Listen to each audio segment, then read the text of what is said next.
Bonjour et bienvenue dans Le Monde Devant Soi, le podcast de Slate.fr qui revient chaque semaine sur l'actualité politique française et internationale avec Jean-Marie Colombani, directeur de la publication de Slate.fr. Bonjour Jean-Marie. Bonjour Christophe. Avec nous Alain Frachon, éditorialiste au Monde et spécialiste des questions internationales. Bonjour Alain. Bonjour Christophe. Ce dimanche 10 novembre se déroulait la manifestation contre l'islamophobie à Paris, une manifestation qui a provoqué un véritable torrent de réactions rarement mesurées, souvent haineuses, condamnations et soutiens confondus. Mardi 12 novembre, au nom de la lutte contre la précarité, des étudiants ont envahi un amphithéâtre de l'université de Lille pour empêcher la tenue d'une conférence de l'ancien président Hollande avant de déchirer quelques centaines d'exemplaires de son dernier livre.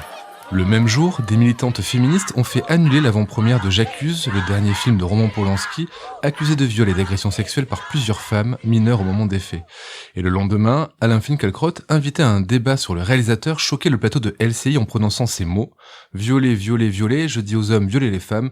D'ailleurs, je viole la mienne tous les soirs, mais tous les soirs à la Namar. » Une séquence que nous ne vous diffuserons pas, mais que vous n'avez pas pu rater, elle a été publiée ad nauseam par de nombreux médias et utilisateurs de réseaux sociaux. Alain, Jean-Marie, ma première question va être comme à chaque fois simple et complexe. Peut-on encore débattre sereinement en France ou s'en passer les discours des modérés, Alain ? Eh bien, on vit une époque qui n'est pas une époque de modération rhétorique, c'est le moins qu'on puisse dire. On vit une époque que j'appellerais l'ère du péremptoire. Ce n'est pas un moment de doute créatif, mais c'est un moment de péremptoire. Et je pense que là, on subit peut-être, et ça explique peut-être aussi cette détérioration du débat public dont vous parlez, ou d'hystérisation du débat public entre Français. Je pense qu'on peut être sous l'influence des réseaux sociaux. Vous savez, les réseaux sociaux, ça marche en deux camps. J'aime ou j'aime pas. Je suis pour ou je suis contre. Il y a le bien et il y a le mal. Il n'y a pas de gris. Il n'y a pas de j'aime à un tiers ou j'aime à 50%. Nous sommes incapables de reconnaître la part de vérité qu'il peut y avoir dans le discours de l'autre. Voilà ce qui me semble caractériser cette époque. Il y a sûrement d'autres explications. Je ne veux pas donner une sorte d'explication qui serait monocausale à cette détérioration de la vie publique et du débat entre les Français. Tous les événements que vous avez évoqués sont marqués du sceau de l'intolérance. Et c'est ce qui domine et qui crée cette espèce de climat difficile, inquiétant, délétère, qui a peu d'exemples dans notre histoire récente à ce niveau-là précisément d'intolérance. On a l'impression que les Français vivent dans des mondes parallèles. Chacun est dans son couloir. Les réseaux dont a parlé Alain, les réseaux sociaux, sont eux-mêmes le lieu de l'entre-soi. On y va parce qu'on se reconnaît les uns les autres. Donc on se reconnaît par petits groupes. Mais on n'écoute absolument pas les autres. Donc il est impossible de s'écouter. Et peut-être même impossible de se parler parce que tout commence toujours par une invective. Tout commence toujours par une sorte d'agression avant que l'on puisse commencer à parler. Et de la violence sans visage des réseaux sociaux, on débouche sur la violence dans la vraie vie. Alors, c'est ce que j'appelle la gilet jaunisation de la société française. Après l'annulation de sa prise de parole à l'université de Lille, François Hollande a eu ces mots. Écoutez. Vous savez, ça rappelle quand même des images quand on s'en prend aux livres, quand on s'en prend aux auteurs. Oui. Il y a une responsabilité politique, faut toujours l'assumer. Mais là, le livre, il y a quelque chose de sacré, surtout quand il parle de la démocratie. Fin octobre, c'était la philosophe Sylviane Agacinski qui était privée de conférences. Plusieurs associations étudiantes jugeaient homophobe son engagement contre la PMA pour toutes les femmes et elles avaient obtenu l'annulation de sa venue à l'université de Bordeaux. Alain, Jean-Marie, ces pratiques, ces pressions d'étudiants pour empêcher des prises de parole, ce n'est pas vraiment nouveau et ça existe d'ailleurs depuis longtemps aux États-Unis. On a observé cela aux États-Unis, naturellement, et bien sûr, ce n'est pas tout à fait nouveau, mais on a connu ça dans les années 60 ou 70, dans le grand mouvement étudiant des années 60 qui ensuite reviendra en Europe et se traduira notamment en France par mai 68. Bien sûr qu'on a connu cela. Aux États-Unis, c'est devenu un véritable problème et un poison parce que c'est quasi systématique. Une personnalité qui défend des idées qui nous pourrions qualifier de conservatrices ou des idées de centristes, par exemple, très souvent ne peut pas parler lorsqu'elle est invitée par des étudiants. Quelqu'un qui défendrait à tort ou à raison, peu importe, la question n'est pas là, mais quelqu'un qui défend le point de vue de Trump sur tel ou tel sujet ne peut pas parler dans une université. Et s'il est invité, comme c'était le cas de Madame Agazinski à l'université Montaigne à Bordeaux, eh bien, les responsables de l'université ont peur qu'il y ait de la violence, que ça se passe mal, que l'interlocuteur soit menacé, etc., et annule le débat. Alors le débat, il s'est dévié maintenant. Il faut bien qu'il ait lieu quelque part, quand même, ce genre de débat de type académique sur des grandes questions au public. Eh bien, très souvent, c'est ce qu'on appelle là-bas les centres de réflexion, les think tanks, qui ont récupéré le débat, qui sont les plus créatifs, alors que ça devrait être au sein de l'université. Donc oui, je dirais, et pire encore même, peut-être en parlerons-nous tout à l'heure, cette manière d'intolérance a gagné une partie du champ politique qui refuse le débat et pratique une rhétorique de combat. Un mot sur ces universités. Alain disait que le débat s'était déplacé des universités au think tank. Est-ce que c'est un problème pour vous, Jean-Marie? Et ensuite, est-ce qu'il ne faudrait pas sanctuariser justement la possibilité du débat dans les universités françaises? Ce qui est un problème, c'est le fait que l'université ne soit plus précisément le lieu du débat contradictoire. Et que le fait qu'un certain nombre d'orateurs ou d'oratrices soient interdits sous la menace, sous la pression, c'est absolument intolérable. Et ça ne devrait pas être toléré. L'université, par définition, depuis qu'elle existe, est le lieu de la confrontation des idées, et non pas le lieu de l'exclusion. Or, ce que vous avez, ce sont des petits groupes qui sont très bien organisés et qui interdisent, qui dictent leurs lois aux autres, à tous les autres. Les exemples que vous avez cités aussi bien contre Sylviane Agazinski que contre François Hollande sont là pour le montrer. Et ce qui est terrible, c'est par exemple les images que l'on a pu voir, parce que déchirer des livres dans une université, c'est quand même hautement symbolique et hautement dramatique. Et on interrogeait après les étudiants qui avaient participé à cela. Ils ne trouvaient absolument rien à redire. Ils trouvaient que c'était normal, qu'il fallait s'affirmer, qu'il fallait montrer qu'on est là, etc. Donc c'est cette radicalité sans repère historique, sans conscience même de la gravité de ce qui est opéré, qui est fait froid dans le dos et qui est angoissante, parce que c'est vrai que par ailleurs les débats, les affrontements à l'université ont toujours existé, les débats politiques houleux ont toujours existé, bien sûr. Moi je me souviens d'un de mes prédécesseurs, le regretté André Fontaine, qui dans les années 70-80 écrivait, pour décrire la situation politique de la France, un livre intitulé La guerre civile froide. Donc ça montre bien que la réalité du pays est toujours... Mais là, je pense qu'on a franchi des barrières qu'on ne doit jamais franchir. François Hollande pointait, en réaction à l'annulation de sa venue, la disparition des corps intermédiaires comme facteur de polarisation de la société. Est-ce que pour vous, la disparition de ces corps intermédiaires, que ce soit des syndicats ou des partis politiques, justement, ont créé un manque d'encadrement du débat? Bien sûr, et c'est un des grands drames de notre période. Alors, sur l'affaiblissement des corps intermédiaires, je pense qu'il faut peut-être juste un petit détour historique. Au tournant du 19e vers le 20e siècle, il y avait une période où on quittait la société agraire pour entrer dans la société industrielle. C'était un bouleversement total. On ne savait pas, les contemporains ne savaient pas de quoi serait faite la société industrielle, et les équilibres géopolitiques, géostratégiques étaient tous en destruction et en reconstruction.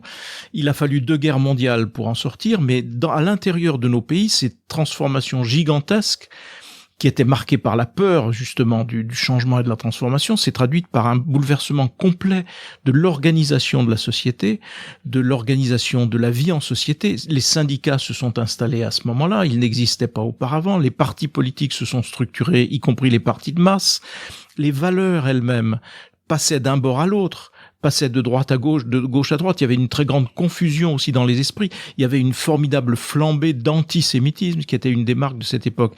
Et nous, on vit une révolution de même nature. On a quitté les lieux paisibles et bien répertoriés de la démocratie représentative pour entrer dans autre chose, de la société industrielle pour entrer dans autre chose, dominée par le numérique, etc. Donc on est en ce moment en train de vivre des transformations qui sont très précisément explicables par cela. Et un des caractéristiques de la numérisation, du numérique, etc., c'est que c'est quand même par définition la désintermédiation. La désintermédiation, on prive de légitimité la médiation, donc on prive de légitimité les corps intermédiaires. Donc il n'y a pas qu'Emmanuel Macron pour piétiner au début de son mandat les syndicats, les corps intermédiaires. C'est l'ensemble du mouvement social qui est à l'œuvre dans ce domaine, et c'est évidemment terrible parce que du coup le débat n'est plus structuré. Les partis politiques étaient quand même une école de débat, mais appuyée sur un héritage historique. C'était une continuité et l'art et la manière d'argumenter, de se situer dans un débat. Les syndicats, idem. Et aujourd'hui, en effet, leur faiblesse fait que les cadres traditionnels que nous avions n'existent plus. Qu'est-ce qui suivra derrière ? Je n'en sais rien, et nous n'en savons rien, et c'est bien inquiétant. On vit dans les démocraties occidentales dans une époque d'hyper-individualisme, et où le champ des idées va connoter positivement toutes les radicalités, et où toutes les radicalités vont exprimer les points de vue de minorités qui vont être inattaquables, quel que soit leur comportement, parce que vous êtes dans la discrimination. Mais derrière, l'idéal collectif diminue, et nous sommes dans des sociétés, quand je dis du péremptoire et de l'hyper-individualisme, ça se traduit par, sur ma page Facebook, je ne vais lire que des opinions avec lesquelles je suis d'accord. C'est mon point de vue.com. Et c'est tout. Sur mon fil Twitter, je ne vais recevoir que des gens qui pensent comme moi. Nous avons vécu, après la guerre, prenons la France des années 50 et des 30 glorieuses, nous avons vécu, Jean-Marie et moi, des époques où les gens achetaient volontiers le Figaro ou le Monde et détestaient certains articles du Figaro et du Monde, mais n'en restaient pas moins fidèles par complicité tout de même avec ces journaux. C'est fini, ça. C'est fini. Nous venons d'une certaine époque où la radicalité s'exprime et où, si vous voulez, il n'y a pas de gris. C'est blanc ou noir. J'incarne le bien, tu incarnes le mal. Et ainsi de suite. De ce que vous avez pu observer, vous Alain, est-ce que cette disparition d'un corps intermédiaire, est-ce que cette hyper-individualisation, est-ce que cette radicalisation du débat est quelque chose qui est propre à la France ou qui est à l'œuvre dans les autres pays européens, entre autres et occidentaux en général ? Écoutez, je pense que c'est vrai dans la plupart des pays occidentaux. C'est certainement vrai aux États-Unis. Mais il y a des pays où les corps intermédiaires ont été moins décimés qu'en France. Le Parti travailliste britannique est un grand parti encore. Le Parti conservateur britannique aussi.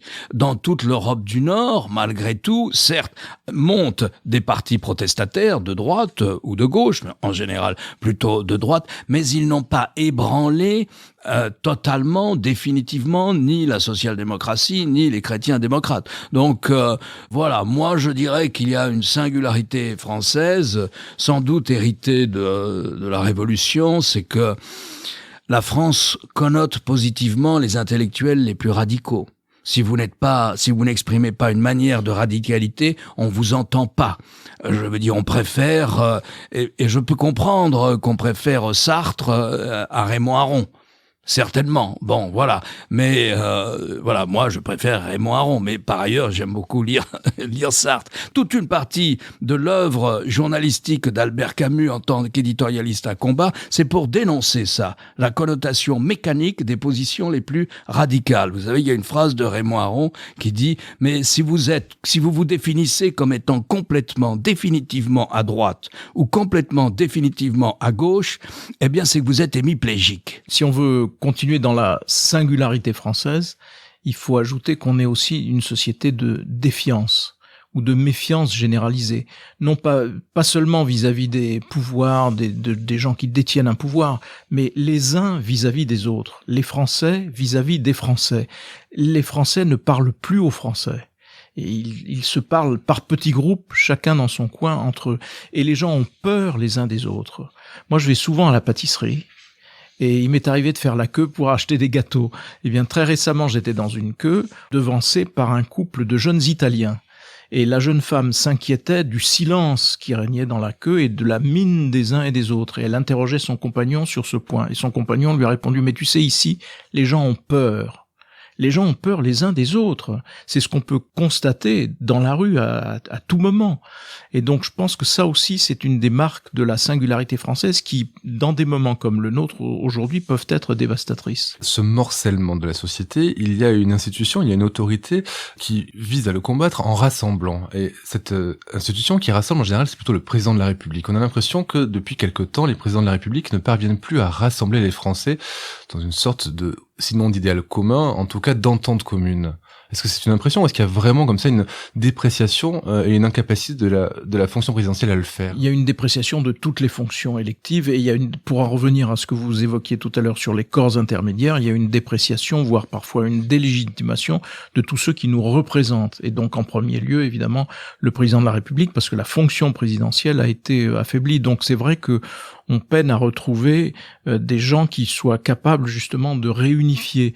Et en même temps, dans l'histoire, ces moments de réunification sont rares. C'est De Gaulle disait, il y a d'un côté les Français rassemblés, c'est ceux qui votent pour lui, pour le général de Gaulle, et en face les Français divisés, c'était ceux qui étaient contre lui. Donc tout ça n'est pas très nouveau, mais il faut des circonstances particulières. Alors au moment des attentats, le pays s'est rassemblé autour de François Hollande. À d'autres moments plus festifs, une Coupe du Monde de football, par exemple, le pays se rassemble. Les obsèques de Jacques Chirac, c'était un moment de rassemblement aussi. Ce sont des occasions rares, mais qui montrent que l'aspiration, malgré tout, à l'unité, continue d'exister. Alors il faudrait mieux qu'elle cesse d'exister comme une nostalgie et qu'elle réexiste comme une ambition. Mais à ce stade, nous n'avons pas les personnels politiques qui répondent à cela. Et puis aussi, il y a l'effet mécanique de nos institutions. Parce que quand vous êtes à l'élection présidentielle, qui est l'élection reine dont les Français continuent de penser à juste titre qu'elle peut influencer leur vie, vous avez un premier tour qui exprime le choix des uns. Les gens votent au premier tour par adhésion à un programme. Mais ça ne fait jamais que 20-25%, parfois 30% du corps électoral, guère plus. Ensuite, vous êtes élu au deuxième tour parce qu'on vous préfère à quelqu'un d'autre. Donc l'élection du deuxième tour, c'est une élection de rejet de l'autre et on adhère à ce que vous faites parce que vous êtes le rempart contre l'autre. Et une fois que vous arrivez en poste à l'Élysée, vous dites je vais appliquer mon programme, alors que c'est à ce moment-là qu'il faudrait commencer un travail de construction du consensus, parce que votre programme ne représente qu'un tiers du pays, au mieux, au maximum. Et donc les présidents sont aussi toujours confrontés à cela, qui est mécaniquement une garantie d'impopularité. Donc mécaniquement une garantie que vous aurez du mal à incarner tout le pays, à rassembler tout le pays. Alain ? Je dirais que la quintessence de ce que vous évoquez, Christophe, cette incapacité du président à incarner non pas forcément l'unité nationale, qui n'est pas toujours souhaitable d'ailleurs, mais à incarner un consensus qui dépasse son score aux élections, qui dépasse la petite majorité des Français qui l'ont élu. C'est la quintessence, c'est ce qui se passe aux États-Unis. Traditionnellement, le président américain, une fois qu'il est élu, insiste sur le fait que certes il a un programme s'il est républicain, certes il en a un s'il est démocrate, mais il va essayer de rassembler, il fait constamment des gestes pour séduire les électeurs de l'autre camp, il invite autant les sénateurs du parti opposé à la Maison-Blanche que les autres, etc., etc. Barack Obama a toujours fait des gestes à l'adresse des républicains, il n'a jamais voulu être le président des Noirs américains, au contraire, il s'en est défié, etc. Et là, vous avez Donald Trump. Et Donald Trump, c'est exactement l'exemple que vous évoquiez. C'est-à-dire qu'il ne cherche pas à rassembler les Américains. Il n'a pas donné un geste à l'adresse de ses adversaires. Lorsqu'il est en meeting électoral, c'est-à-dire toutes les semaines, il n'expose pas son programme, ou très, très peu, dans la mesure où il dit qu'il est le plus grand président des États-Unis, mais ça s'arrête là pour son programme. Tout le reste consiste à faire huer son adversaire ou ses adversaires, à les dénigrer et, disons-le franchement, à les insulter en les traitant de faiblards, de minables. Alors il est assez drôle, il manie une forme d'humour populaire ou d'humour qu'on pourrait avoir au bistrot pour qualifier un tel et un tel et un tel. Mais c'est un travail de pur dénigrement. Ce faisant, il consolide son électorat, le cœur de son électorat, sur lequel il compte pour se faire élire. Il n'a jamais jamais tenté une seule fois d'aller vers le centre pour augmenter sa base électorale. Ça ne l'intéresse pas du tout. Ce qui l'intéresse, c'est de consolider sa base électorale pour être bien placé dans un certain nombre d'États au moment d'élections présidentielles. Voilà. Et il a totalement abandonné cette idée de représenter l'ensemble des Américains. Au-delà de ça, même, il se veut le représentant d'une forme de nationalisme blanc aux États-Unis. Jean-Marie, pour vous, Donald Trump, c'est une cause ou c'est un symptôme de l'époque ? C'est un symptôme de l'époque, à ceci près que les conditions de l'élection américaine sont quand même très particulières. Parce que si on regarde les choses d'un point de vue européen, le suffrage universel aux États-Unis ne voulait pas de Donald Trump. Donc il est quand même lui-même que l'expression d'une minorité forte, mais d'une minorité. 3 millions de voix en moins, que Mme Clinton. Ce qui est considérable. Aux yeux d'un Européen, c'est même incompréhensible. Donc voilà, mais il est en effet plutôt le symptôme que lui-même l'ordonnateur des évolutions évoquées par Alain. On parle de Trump, mais est-ce que les hommes politiques français, quand ils débattent par exemple à l'Assemblée nationale, montrent finalement le bon exemple, selon vous ? Ça, c'est très variable. Évidemment, il est facile aussi de pointer les travers si on regarde par exemple les débats à l'Assemblée nationale, c'est un microcosme, c'est une sorte de cour de récréation où en effet les uns et les autres se livrent à des jeux qui sont faits dommageables pour leur propre image. En revanche, personne ne s'indigne de la véhémence des débats à l'intérieur du Parlement britannique, mais c'est une tradition différente, c'est une tradition où le lieu du débat, le lieu de l'affrontement est là. Mais dans une instance, le Parlement qui reste respecté. Nous, on ne respecte ni le Parlement, ni les gens qui en font partie. Moi, je serais un peu moins sévère. J'ai quand même assisté à des débats à l'Assemblée nationale qui étaient des débats de grande qualité, encore récemment, je crois, sur les questions de bioéthique, par exemple. Et je me souviens, il y a maintenant 30 ou 40 ans, d'avoir assisté au débat à l'Assemblée nationale sur la question de l'interruption volontaire de grossesse, de l'avortement, avec Simone Veil. Et naturellement, il y a eu des invectives déplacées une ou deux fois sur les bancs de l'Assemblée, mais c'est un débat de haute tenue quand même. Mais ces débats-là sont moins médiatisés que la bagarre organisée sur un plateau de télévision aujourd'hui. Justement, est-ce que les médias n'ont pas une part de responsabilité dans la polarisation du débat politique et du débat public en France ? Je pense que les médias ont une responsabilité écrasante dans cette dérive, parce que la logique des médias, notamment d'un certain nombre de chaînes d'information, c'est une logique de l'émotion et de la recherche quotidienne d'un choc par jour. Vous allez exploiter un choc ou créer un choc par jour pour agréger autour de vous une audience. Tout ça, c'est quand même aussi beaucoup de la concurrence et donc des enjeux économiques. Pour un maximum d'audience, donc ensuite derrière un maximum de recettes, parce que c'est ça qui marche. Et donc, quand vous êtes à la tête de ces médias, ce que vous cherchez, c'est des confrontations dont vous êtes sûr qu'elles vont mal se passer. Vous n'invitez pas des gens pour argumenter, vous invitez des gens pour qu'ils s'affrontent, et pour qu'ils s'affrontent de la façon la plus vigoureuse ou la plus véhémente possible. Et à ce moment-là, vous considérez que vous avez gagné, vous êtes vous-même en position, au mieux, de juge-arbitre. C'est la logique profonde de ces médias qui est l'instantanéité, la recherche de l'émotion, la recherche du choc quotidien qui va vous permettre d'agréger ce jour-là un maximum d'audience. Donc, on peut pas dire que ce soit anodin. On peut pas dire que ces chaînes-là vivent de la télévision, de la publicité. Donc, s'ils vivent de la publicité, c'est qu'on considère que la publicité a un impact sur le comportement des gens. Comment voulez-vous que des programmes de cette nature n'aient pas d'impact sur le comportement des gens? Donc ça diffuse une ambiance véhémente au seuil comme ça, au bord de la violence, qui est très dommageable dans l'esprit public. Alain, les médias ont leur part de responsabilité. Oui, je poursuivrai dans le même sens. Je dirais ce qu'on appelle un débat maintenant, à la télévision ou quelquefois à la radio, plus rarement, mais en tout cas à la télévision, ce qu'on appelle un débat, ce n'est pas un débat entre experts. L'expertise, d'ailleurs, est connotée négativement. L'expertise est assimilée aux élites. Les élites ont failli en 2008, elles ont failli à plusieurs reprises, donc c'est fini, on n'en veut plus. Donc on n'organise pas un débat d'experts, on organise un débat de militants. on organise un débat de combattants. Bon, à la limite, on pourrait accepter ça de temps en temps. Et ce qui est encore une fois une méthode qui, naturellement, connote la radicalité. On n'invite pas des gens qui vont être qui à un moment ou à un autre vont se dire là-dessus je suis d'accord avec vous, là-dessus oui d'accord, etc. Non, on invite, c'est un débat entre militants et entre combattants, avec cette nouvelle caractéristique qui est l'absence journalistique. Le journaliste se tait, n'intervient pas lorsqu'un des militants sort une énormité au regard des statistiques officielles ou au regard de la réalité. Il ne l'interrompt pas. Non, c'est un débat. À la BBC, on appelle ça, pour se moquer, voilà, on fait un débat, 5 minutes pour les Juifs, 5 minutes pour Hitler. Et à aucun moment le journaliste ne va intervenir parce qu'il est là pour passer le micro et non pas pour interrompre.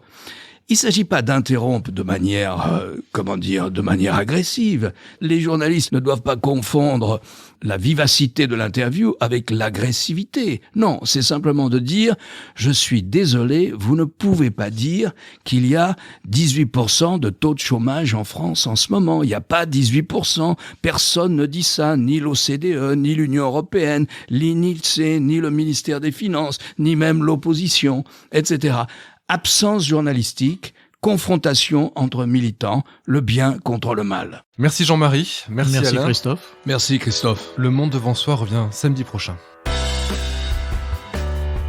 Vous venez d'écouter Le Monde devant soi, un podcast Slate.fr à retrouver tous les samedis matins sur Slate.fr ou sur votre application de podcast préférée. Si vous avez aimé, n'hésitez pas à vous y abonner et à nous mettre 5 étoiles.